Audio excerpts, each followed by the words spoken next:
Guess what, fellas? We gotta finally put a cap on this Q&A series nonsense. Remember those? You know, when I took questions from everyone like 3.5 months ago? I think we did a total of 11. This final one was planned a long time ago to formally end it, then got pushed off like crazy. I think it's time. I know we'd all love to see Q&As go on forever. They certainly weren't getting old, but all good things must come to an end. Time to dig up a few ancient questions. Will you help me get to 100% done? Man, I miss doing these. Absolutely, sir. I assume you're talking about Black Ops 4. Well, I have a big playlist on my channel called Black Ops 4 Challenge Guides, where I went through and gave detailed advice supported by examples for every single challenge category in the game, and I still answer questions on those videos to help clarify, so I hope that helps you get 100% or done. On the other hand, if you're saying you want me to literally play the game for you, that's real dumb, and I don't understand why you're going for it in the first place if you expect other people to do it for you. It's a video game, you play it for fun. There's no point in having the calling card if someone else earned it for you. You know I'm down to throw in some ego-boosting questions. Why don't you have 5 million more subs? Why do you put so much effort into your videos? I was going to be humble there, but you're right. Commentary over gameplay is the highest effort video format. Sorry, animators, musicians, CG experts. Does it get annoying hearing that all the time? Well, no, it doesn't get annoying. This might sound crazy, but I actually don't mind being complimented. That said, I don't agree. I don't think I deserve anything, because I never advertise myself. I don't upload very much, and when I do, it's just whatever I thought was fun. It often isn't something that would help grow the channel. I could play the YouTube game, go full clickbait, maybe start every video begging you to sub, and with a gift card giveaway, make up some drama to get attention, pretend to be interested in whatever trend is hot at the time, but I don't want to, and I'm not asking for praise, because I know that sounds pretentious as hell, and it's just YouTube videos, really not that serious. I don't expect anyone to give a shit. It's for myself, and I know it. I want to have some pride in what I'm doing, and I know I couldn't be proud of doing that. It wouldn't be any fun. I like feeling like I'm building a wholesome little community. I'd rather have 100 people watching and be proud of what I'm doing than have 1 million people watching my Fortnite clickbait. Obviously money is important too, but I'd rather take on more time at work and still enjoy what I do here. It's cliche to say it isn't about the numbers, but it really isn't. Having more people follow me means nothing if everybody thinks I'm human garbage. I tell myself that's integrity, but I know that really I'm just a moron for caring at all what other people think of me, because the truth is, I bet you could grow a channel with all those not so respectable methods and then completely turn a new leaf one day and start making good, respectable content, and I bet nobody would hold it against you. Everyone likes a redemption story. It'll just be, you know, that guy used to make really dumb stuff, but he actually seems like a great guy now. That's awesome. It doesn't really matter how you get there. Anyway, who cares? Bottom line, I'm dumb. To answer your initial question, even if it was kind of rhetorical, why don't I have 5 million more subs? Well, I'm the reason. And I mean, I appreciate the kind words, but let's be honest, I make mostly challenge guides in season. That's a pretty niche market, and apparently Q&A commentary videos, not what I would consider a subject of mass appeal, so I'm happy with where I'm at. That leads into another, what I feel will be a main topic of this video. Any tips on gaining subscribers comes up a lot.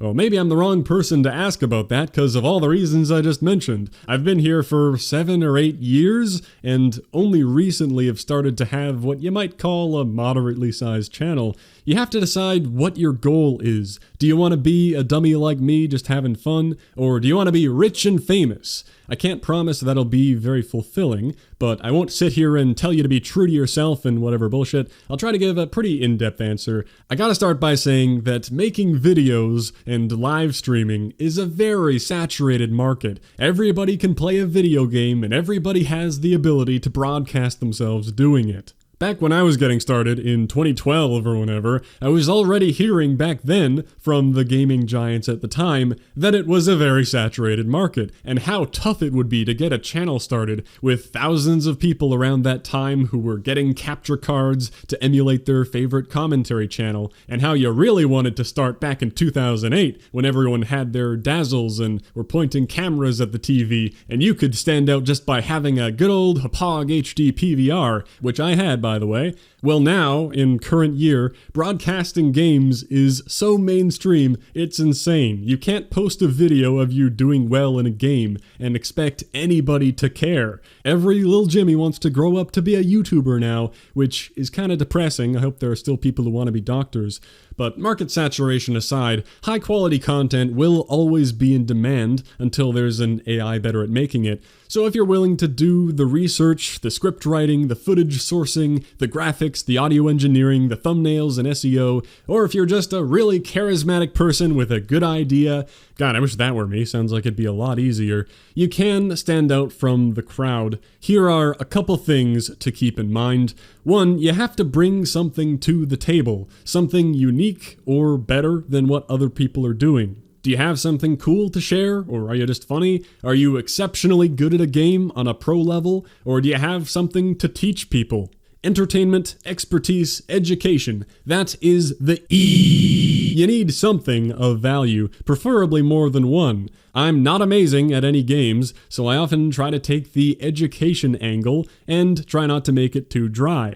And if you want to reach new people, you have to either make something so amazing or so funny that it's going to get shared around between friends on Reddit, whatever, or make something that will be found in a search. Or third, sometimes YouTube might randomly decide, hey, everybody needs to see this video, I'm gonna put it in everyone's recommended feed. Like that first Destiny video I made for whatever reason. Yeah, that was weird, the massive push it got. Although, if I'm honest, I kind of anticipated that might happen. Not because it was that good of a video, but when I was making the thumbnail, I thought, this feels kinda bait-ish. And yet it isn't. There was nothing misleading about it. It's just a type of thumbnail that seems to show up in YouTube recommended all the time. Like imagine if I called the video, I played Destiny 2 for 2 weeks, and this is what happened.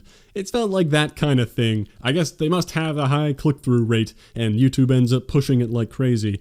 Anyway, even if you are an SEO specialist, you can't count on that happening. So back to the more reliable way of being found through a search. Some of what I like to do is that in the challenge guides. That's something people might search for, and if I was one of the first people to cover something well, people might find it, and if they think I did a good job explaining whatever it was, or they liked something about how I made the video, they might want to check out something else I've done. What you can't do is start out by live streaming to nobody. Unless you have some truly magical, exceptional commentary, quality, and gameplay, there are hundreds of thousands of people live streaming games. What is going to make someone want to watch you over somebody else? You could live stream for 12 hours a day, every single day, and go nowhere. Don't be shocked by that. We aren't owed anything just because we're putting in the time. Similarly, on the video side, don't start a generic Let's Play series and think new fans are gonna flood in. I'm sorry to say it, but nobody will find your Let's Play series over somebody else's when you're just starting out. And that's even very true in my situation. Things like my game playthroughs or all of these Q&A videos are not designed to reach new viewers. The Destiny thing wasn't either, but oh well. Point is, nobody's searching World War II campaign playthrough and finding me, or at least that's very rare. These things are done for fun and meant to entertain some people who already follow me. So that's one part of it.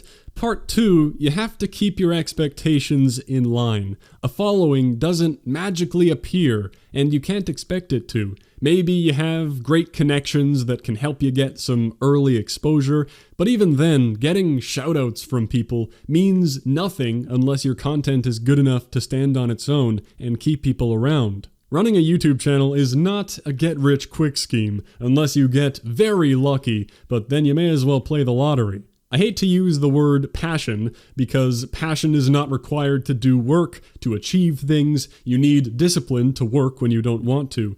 But to start out on YouTube, I think you really have to have some passion for it, or you just won't make it long enough to see results if you're expecting quick success and don't get it. I had under 1,000 people following me for years, under 5,000 for a few more years, under 10,000 for a few more years. Just making videos I liked making and appreciating the people who were watching. Certainly not making any money because you needed to get partnered with a network back then. Took a lot more than it does now. So unless you strike gold with an original idea that takes off, you have to be very, very persistent. I only started to see more rapid growth through a few popular videos in the recent COD games. You have to build your way up, because it isn't just the gaining a following that takes time, it also takes time to improve at making the videos. My videos sucked for the first several years, even though I thought they were pretty good at the time. I'm sure my videos suck right now, and I'll only fully realize it a few more years down the road.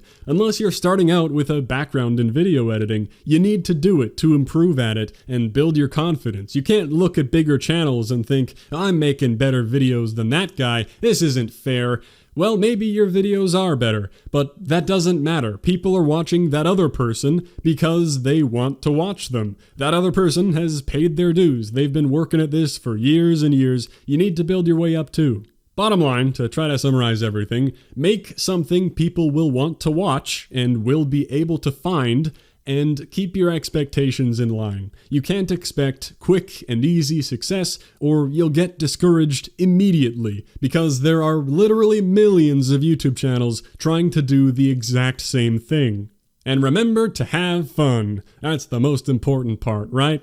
Okay, I know that was a long answer, but now I have something I can link people when asked about it. That's my take on it. Remember, I don't know what I'm talking about either. Nobody taught me this stuff. I've just been figuring it out as I go, like everyone else. So maybe you agree and disagree with some of that. Moving on, there were quite a few people saying play Rainbow Six Siege, so I'll respond to that. I know some stuff about it, and I do see the appeal, but no, I haven't played it, and I can't say that I have any plans to. The thing is, it's a team play competitive game. There would be a lot of learning to do if I wanted to know the meta, know the maps, the strategies. I'm not at all interested in jumping into it. I know there would be people to play with at my low-ass rank, but even if I were good, I'm not that competitive. It's not the type of game I'd enjoy hopping on solo. I don't need a game to be grindy to enjoy it. Like, I remember a few Q&As ago there was a question about that, but now that's too long ago for anyone to remember. But you could compare Rainbow Six to when friends got me into CSGO. Similar type of thing, and yeah, I did have lots of fun in that game, despite getting into that late as well, in like 2014. Not only had CSGO been around for a couple of years, but CS has been around for fucking decades. But the difference is I had a lot more time and interest in learning a new game like that back then,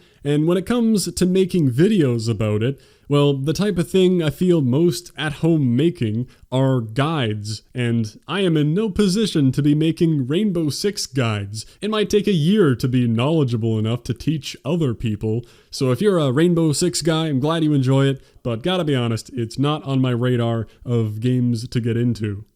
What is my favorite programming language besides HTML? Well, I find it a little weird that you threw that condition in there, because I wasn't gonna say HTML. I think I'd go with Python, although I have the most experience in Java.